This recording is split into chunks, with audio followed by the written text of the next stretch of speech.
दोस्तों नमस्कार। इस देश में लोगों की तादाद बहुत बढ़ेगी। चीन की जनसंख्या को भारत पार कर जाएगा। इस देश में लगातार अरबपतियों की तादाद भी बढ़ी है। इस देश में करोड़पति भी बढ़े हैं, लेकिन इस देश में गरीबों की तादाद भी हद से ज्यादा बढ़ी है। यानी दुनिया के मानचित्र पर भारत के गरीबों की तादाद नंबर 1 पर है। दुनिया के मानचित्र पर भारत के अरबपति और करोड़पतियों का जो देश छोड़ना है, उसमें भी भारत 1 नंबर पर है। इस देश के हर क्षेत्र में ऊंच नीच तो होगी, यानी एक बदलाव तो होगा, और जहां बदलाव नहीं होगा वो है भारत की जमीन। जमीन को आप कैसे बड़ा कर सकते हैं? भारत की नीति विस्तारवादी तो रही नहीं जैसे चीन की है, और भारत ने अधिपत्य कभी भी पड़ोसी की जमीन पर जतलाया भी नहीं। तो फिर भारत में जमीन तो यही रहेगी, लोगों की तादाद बढ़ती चली जाएगी। और जमीन की कीमत बीते 10 बरस, 20 बरस, 30 बरस, 40 बरस कितनी बढ़ी है, और कितनी जमीन इस देश के कॉरपोरेट के हिस्से में चली गई। इस देश में डेवलपमेंट के नाम पर कितनी जमीन इस देश के बड़े बड़े इंडस्ट्रियलिस्टों ने अपने हिस्से में कर ली। इस देश के भीतर में खनिज संसाधनों पर किसका कब्जा हो गया। जो आदिवासी जंगल में रह रहे थे, उन्हें आदिवासी से वनवासी, और उसके बाद वहां की जमीनों पर कितनी बड़ी तादाद में कब्जा हुआ है। अगर वो पूरा कच्चा चिट्ठा निकाला जाए तो एक सवाल तो कोई भी कर सकता है, क्या इस देश में आने वाले वक्त में जिसकी भी सत्ता होगी, वो सत्ता चाहेगी कि उसके अधीन भारत की ज्यादा से ज्यादा वो तमाम जमीन हो जिस जमीन पर इस देश के अलग अलग संस्थानों का कब्जा है या फिर उनके पास मौजूद है? शायद यह सवाल वक्फ बोर्ड के बाद बड़ा हो चला है। और यह सवाल जब बड़ा हुआ है तो इस सवाल के बीच यह भी सवाल उठे कि अगर वक्फ बोर्ड की जमीन सरकार अपने अधीन कर रही है, और सरकार में बीजेपी है, बीजेपी के पीछे संघ की विचारधारा है, तो फिर मानकर चलिए कि दरअसल वो कॉरपोरेट के हिस्से में जाएगी। वह कहीं ना कहीं बीजेपी की विचारधारा और आरएसएस की विचारधारा के अधीन चली जाएगी। यानी न्याय कहीं मिलेगा, शायद इसकी गुंजाइश इस दौर में किसी ने मानी ही नहीं। इसीलिए जगह जगह विरोध भी हो रहा है। पार्लियामेंट ने मुहर लगा दी, राष्ट्रपति की मुहर लगेगी और कानून की शक्ल में यह देश के सामने आ जाएगा। लेकिन आज जिक्र इसका नहीं है। जिक्र तो इस बात का है जब पार्लियामेंट में, वह भी लोकसभा में, जिस दिन चर्चा हो रही थी वक्फ बोर्ड को लेकर, और उसमें जो संशोधन विधेयक सरकार लेकर आई और जो भी तर्क रखे जा रहे थे, उसी वक्त आरएसएस का मुखपत्र है ऑर्गेनाइजर, उसमें और उसकी वेबसाइट पर एक आर्टिकल लिखा गया। उस आर्टिकल में बतलाया गया कि इस देश के भीतर सरकार के अलावे अगर किसी के पास सबसे ज्यादा जमीन है तो वह कैथोलिक चर्च के पास है। यानी एक झटके में अभी तक इस देश के गृह मंत्री भी जो अपने भाषण में पार्लियामेंट के भीतर जिक्र कर रहे थे कि देखिए सबसे ज्यादा जमीन रेलवे के पास है, उसके बाद सेना के पास है, और तीसरे नंबर पर वक्फ बोर्ड के पास है।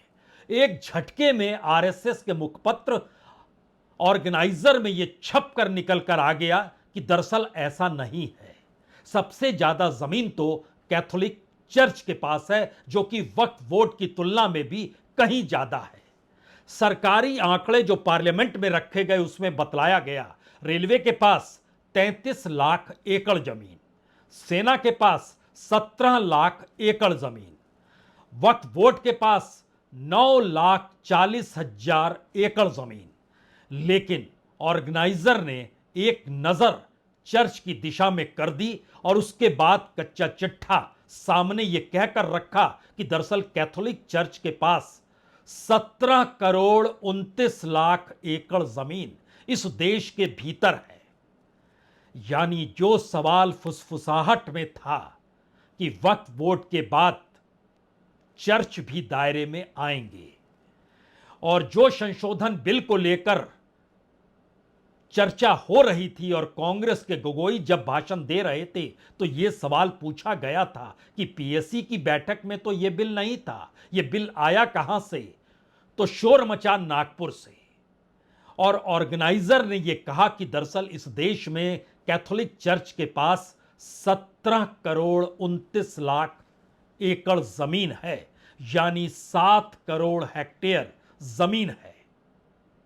और इसके दायरे में यह जानकारी भी दी गई कि दरअसल इस देश में जो सरकार के पास जितनी जमीन है वो नंबर 1 पर इसलिए है क्योंकि इस देश के 116 पब्लिक सेक्टर कंपनियों को जोड़ना होगा, इस देश में 51 मिनिस्ट्रीज को जोड़ना होगा।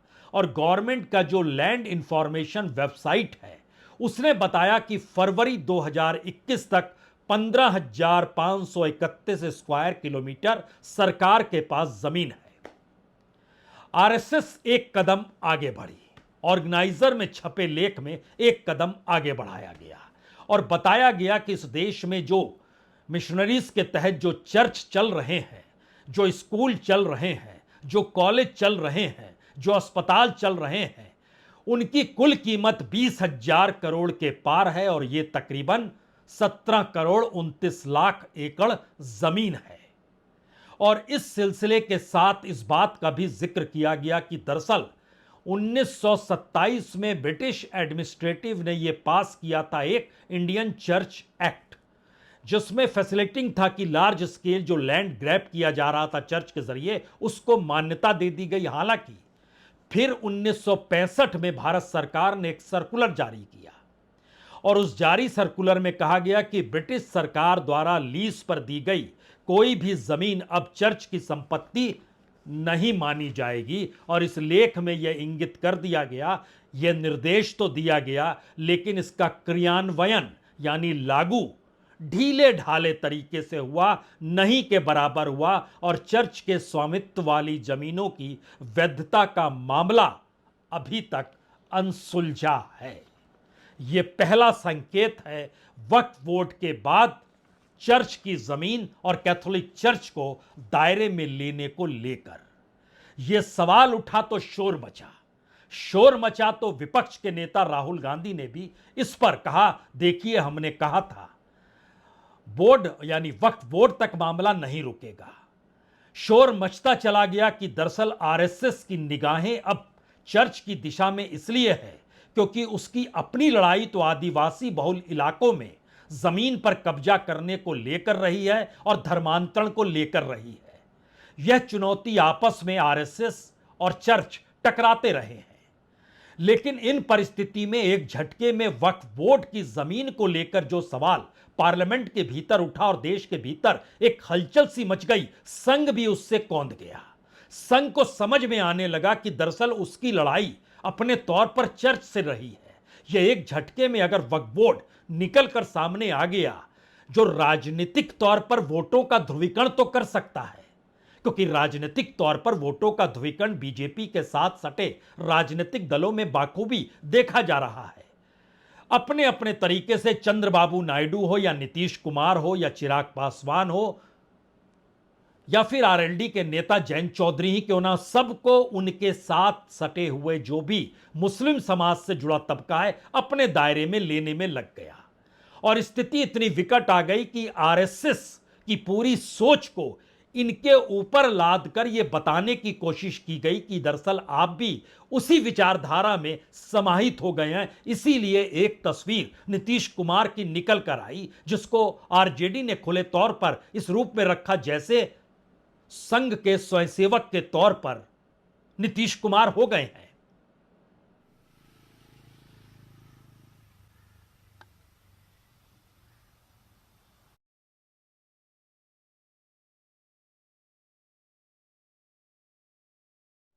अब नीतीश कुमार अपने ही उन सहयोगियों से या उन साथियों से कैसे घिर चुके हैं या मुश्किल हालात में है, यह बिहार की राजनीति के भीतर जनता दल यूनाइटेड को छोड़ते हुए मुस्लिम नेताओं की कतार से समझा जा सकता है। यह मुश्किल चंद्रबाबू नायडू के सामने भी आएगी, यह मुश्किल आरएलडी के सामने भी है। अपने तौर पर चिराग पासवान सफाई जरूर दे रहे हैं क्योंकि उनके पास अभी कोई दूसरा राजनीतिक रास्ता नहीं और उन्हें भरोसा है कि बीजेपी उन्हें कांधे पर बैठाकर बिहार की राजनीति में बड़ा बेड़ा पार लगा देगी। लेकिन अभी तो सवाल जमीन का है, और जब जमीन का सवाल होगा तो ऐसे में वाकई जो आरएसएस के जरिए जो पूरा की पूरी रिपोर्ट निकल कर आई, उसको एक झटके में ऑर्गेनाइजर से हटा लिया गया। यानी ऑर्गेनाइजर की वेबसाइट पर जिन बातों का जिक्र इस आर्टिकल के जरिए किया गया था, जो हमारे पीछे यही हेडिंग दी गई थी जो लिखी हुई है, who was the more land in India, the Catholic church versus work vote debate. और इसमें जो कैथोलिक चर्च को लेकर पूरे आंकड़ों के साथ जो रखा गया, वो एक तरीके से संकेत है कि आने वाले वक्त में संघ की निगाह कहां पर है और वह बीजेपी को कौन सा संदेश दे रही है। तो इस पूरे आर्टिकल को ऑर्गेनाइजर से हटा दिया गया, लेकिन फिर भी उसके बड़े हिस्से को कई लोगों ने पढ़ा, जाना, समझा। देश के कई अखबारों ने उस पर रिपोर्ट छाप दी, टेलीग्राफ ने एक बड़ी रिपोर्ट छाप दी, हमारे पास भी उसके कुछ डॉक्यूमेंट आकर छिप गए कि दरअसल ये सारी चीजें उस आर्टिकल में लिखी गई थी। एक बार वो क्षण देख लीजिए और आखिरी पृष्ठ पर पहुंचते पहुंचते अब आप अगर उसको खोजना चाहिएगा उस आर्टिकल को तो वो नहीं मिलेगा।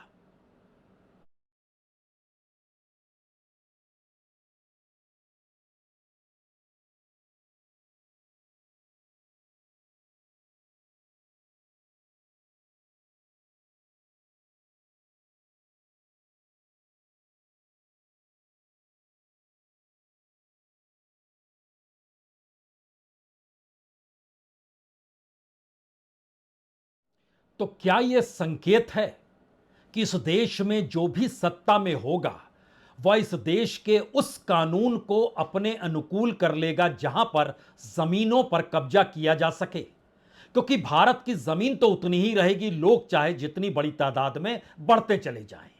और जमीनों पर कब्जा, तो इसमें असर अगर वक्फ बोर्ड है, निशाने पर अगर इस दौर में मस्जिदें आई हैं तो अगला निशाना चर्चों पर होगा।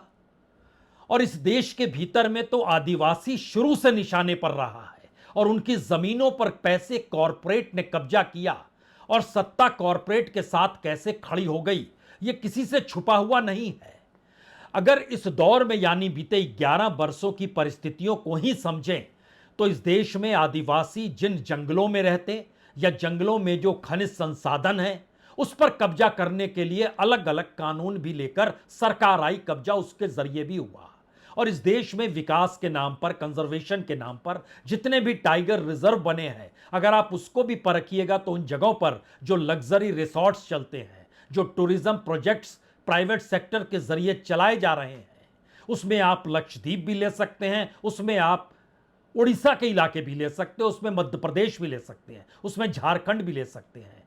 यानी आदिवासी बहुल इलाकों के भीतर भी किस तरीके से जमीनों पर कब्जे की लड़ाई और इन सब के बीच आरएसएस और चर्च का टकराना तो शायद मिशनरीज और एकल विद्यालय के खोलने तक के बीच भी सिमटा है।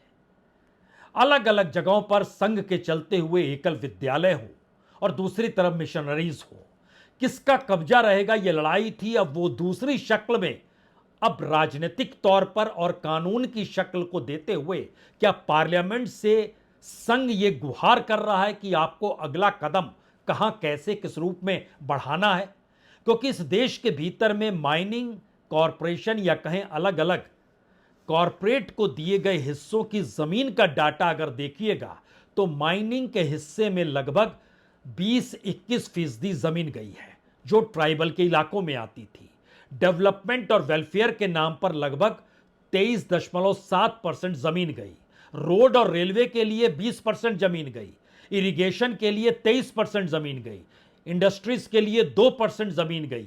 लेकिन जो कॉरपोरेट ओवरऑल हर क्षेत्र में काम कर रहे हैं उनके पास ओवरऑल जमीन, जहां पर आदिवासी रहते थे, जो जंगल के इलाके थे और जहां पर डेवलपमेंट और कंजर्वेशन का जिक्र किया जा रहा था, 55% जमीन कॉरपोरेट के हिस्से में चली गई। और इसमें सबसे ताजा और बेहतरीन उदाहरण तो गोड्डा है, जो कि संथाल परगना टेंडेंसी एक्ट के तहत आता है।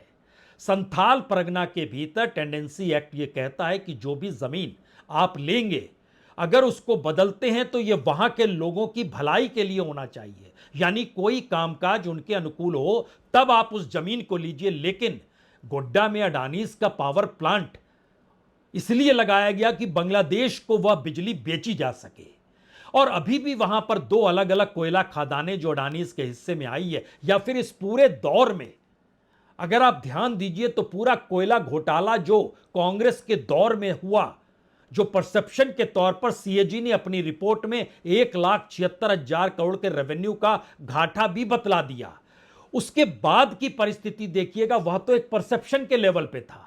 लेकिन बीते 11 वर्षों में जो माइनिंग सेक्टर्स प्राइवेट सेक्टर के हवाले किए गए वह सिर्फ 82% है। वो पूरा हवाला प्राइवेट सेक्टर के हाथ में कर दिया गया। उसके जरिए जो भी वहां की जमीन आदिवासी था उनका विस्थापन हुआ।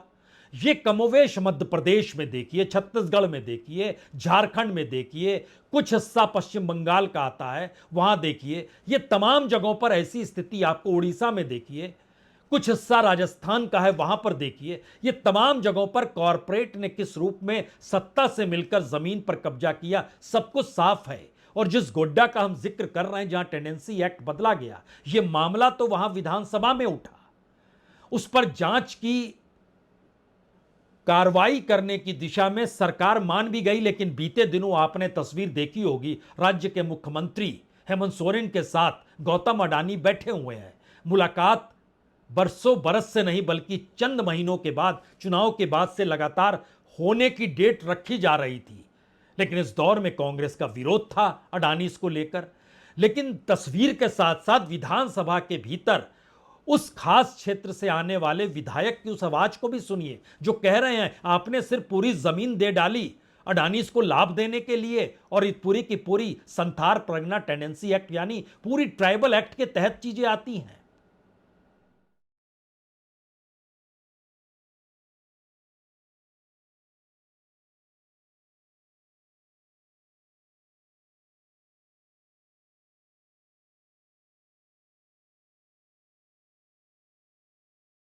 क्या यह सरकार की मंशा अडानी को लाभ पहुंचाने का न था?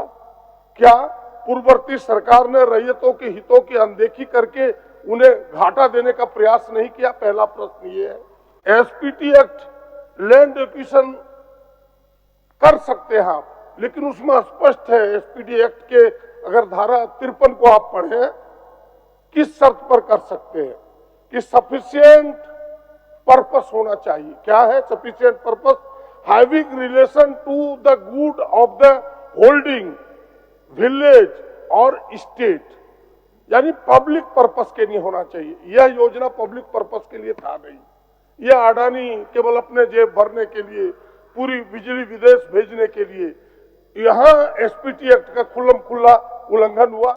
तो जमीन पर कब्जे के लिए कैसे किस एक्ट को बदला जा सकता है या किसी एक्ट के जरिए पुराने एक्ट को खत्म किया जा सकता है, कुल मिलाकर जमीन हमारे पास आनी चाहिए।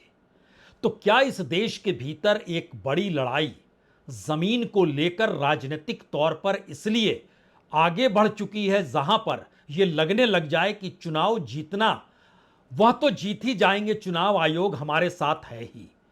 अब सवाल यह है कि इस देश के भीतर में उस कैपिटल पर कब्जा किया जाए जो कि अभी भी इस देश के अलग अलग हिस्सों में, अलग अलग इलाकों में, अलग अलग लोगों के पास है या संस्थानों के पास है। क्योंकि अगर आप वक्फ बोर्ड और चर्च देख रहे हैं तो आपको यह भी समझना होगा कि गया के महाबोधि मंदिर पर नियंत्रण को लेकर बौद्ध भिक्षुक भी आंदोलन कर रहे हैं। बोध गया, अब आप कल्पना कीजिए वहां भिक्षु धरने पर हैं, देश भर से भिक्षु वहां पहुंचते हैं और उस धरने में शामिल होते हैं। वजह क्या है? वजह एक ही है, क्योंकि बोध गया टेम्पल मैनेजमेंट कमेटी जो है उसमें हिंदू धर्मावलंबियों को भी सदस्य बनाया गया है। और वो भिक्षुक कहते हैं कि जब मस्जिद को मुसलमान चलाते हैं, मंदिर को हिंदू चलाते हैं, गुरुद्वारे को सिख चलाते हैं, तो फिर महाबोधि मंदिर में हिंदुओं का कब्जा क्यों है? क्योंकि बोधगया टेम्पल मैनेजमेंट कमेटी जो 1953 के मातहत काम कर रही है, उसमें हिंदू धर्मावलंबियों की मौजूदगी भी उस ऑर्गेनाइजेशन के भीतर नहीं होनी चाहिए, अब बौद्ध भिक्षुक इसका सवाल वहां पर उठा रहे हैं, जो विरोध की शक्ल में खुले तौर पर सामने आ रहा है।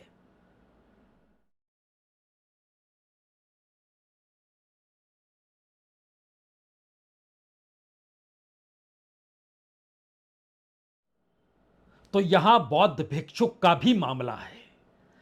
तो अब जरा उस राजनीति के असल मर्म को समझिए, जिसके दायरे में भारत की जमीन है, जिसके दायरे में भारत का हिंदुत्व है, जिसके दायरे में जमीन और हिंदुत्व के आश्रय भारत की राजनीति है, और इन तीनों का समावेश भारत में राजनीतिक सत्ता की ताकत देता है।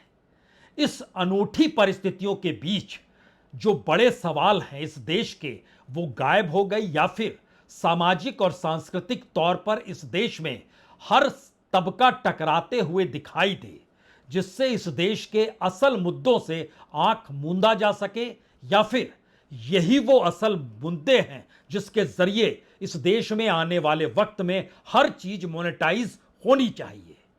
क्योंकि भारत सरकार ने पहली बार प्रधानमंत्री नरेंद्र मोदी के कार्यकाल में इस देश को बताया कि इस देश में जितने भी मंत्रालय काम कर रहे हैं, उन मंत्रालयों को यह प्रोजेक्ट दिया गया कि आप अपनी मिनिस्ट्री के तहत कितने प्रोजेक्ट्स को मोनेटाइज कर सकते हैं, यानी कितनी कमाई हो सकती है। पहले राउंड में 6 लाख करोड़ 2021 से 2025 के बीच में यह डाटा रखा गया। 2025 से 2030 के बीच का डाटा 10 लाख करोड़ का है। यानी हर चीज आप मोनेटाइज कीजिए।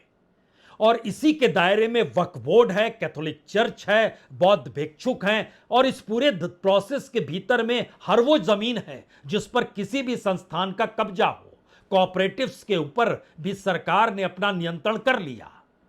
लेकिन इसके साथ साथ एक सवाल उस राजनीति का है जो धर्म के आश्रय वोटों का ध्रुवीकरण भी करती है, और उस विचारधारा को भी इस देश की विचारधारा बताने और बनाने की कोशिश में जुट जाती है, जहां पर संविधान का सेकुलरिज्म आपकी नजर में आए ही नहीं, और वो पूरी बहस से गायब हो जाए कि संविधान कहीं है, मायने रखता है, या इस देश को संविधान के हिसाब से ही तो चलना चाहिए। तो संविधान की शपथ लेकर भारत की राजनीति में धर्म का घोल और धर्म के घोल के आश्रय भारत में जमीनों पर कब्जा की प्रक्रिया और जमीनों के आश्रय धार्मिक संस्थानों को राजनीतिक तौर पर सक्रिय करना और सामाजिक और सांस्कृतिक तौर पर इस देश में ऐसे घटनाक्रमों को पैदा करना जिससे समाज में टकराव की परिस्थिति बन जाए, ऐसी अनूठी राजनीति तो आपने आजादी के बाद किसी कालखंड में देखी नहीं होगी। जनता पार्टी की भी सरकार बनी, इस देश में वीपी सिंह भी बने, राजीव गांधी का विरोध करते हुए आए, इस देश में चंद्रशेखर भी प्रधानमंत्री बने, इस देश में देवगौड़ा भी बने, आई.के. गुजराल भी बने, अटल बिहारी वाजपेयी भी लंबे वक्त तक रहे। लेकिन इस तमाम दौर में तमाम कमजोरियां थी क्या, या फिर उसका एक अब अति रूप, या कहें वह पराकाष्ठा पर पहुंच गया, जहां पर इस देश में हर चीज को मोनेटाइज होना ही था, और इस देश की राजनीति में हर मुद्दे को रिलीजियस या धार्मिक परिस्थितियों के आश्रय चिंतन मनन करते हुए टकराव करना ही था। क्या यही सच है? शायद कह सकते हैं मौजूदा सच यही है। लेकिन आखिरी सवाल यह भी है, तब क्या इस दौर में उसी संविधान को खत्म किया जा रहा है जिस संविधान की शपथ लेकर सरकार चलाने, देश चलाने का वादा किया जाता है, कस्में खाई जाती है? शायद हाँ। बहुत बहुत शुक्रिया, बहुत बहुत शुक्रिया।